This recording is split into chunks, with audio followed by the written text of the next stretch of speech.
since you've been a leader in the House, you've dealt with 3 presidents, President Bush, President Obama, and President Trump. So could you compare their relative different styles? How are they different?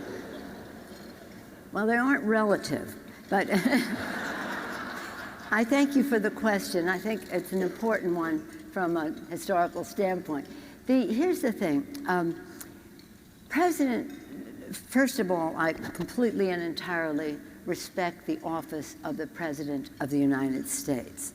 And I respect the people who voted to elect a President of the United States. We worked very closely with President Bush, even though I disagreed with him mightily on the war in Iraq, but that did not prevent us from working together. President Obama, of course, as a Democratic president, we had a very special relationship then, but you still, even though it's your own party, have your differences of approach or degree or timing and whatever.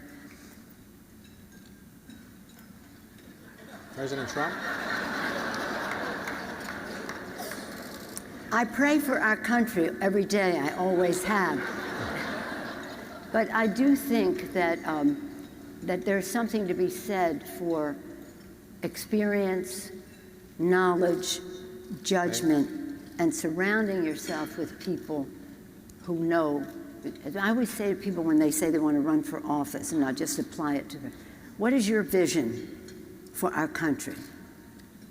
What is your why? Why should we be attracted to what you have to say? What do you know about your subject, your focus? Whatever your vision is, or whatever your connection is to the public, that in between, your judgment is guided by evidence, data, facts, truth, knowledge, and that is a place where we have some work to be done. He has not tweeted anything really negative about you and hasn't given you any name. Do you feel left out by not having a name? Well, we have a courteous relationship.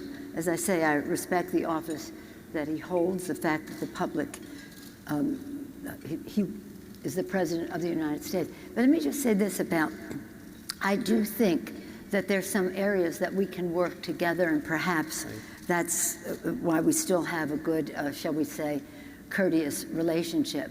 Lowering the cost of prescription drugs and building the infrastructure of America are 2 areas where I've had conversations with the President. So keeping the rapport courteous, keeping it respectful, I think on those 2 areas, which are our 2 priorities, the President has assured me that that is something that he wants to do. Assured that's the word I would use, yeah.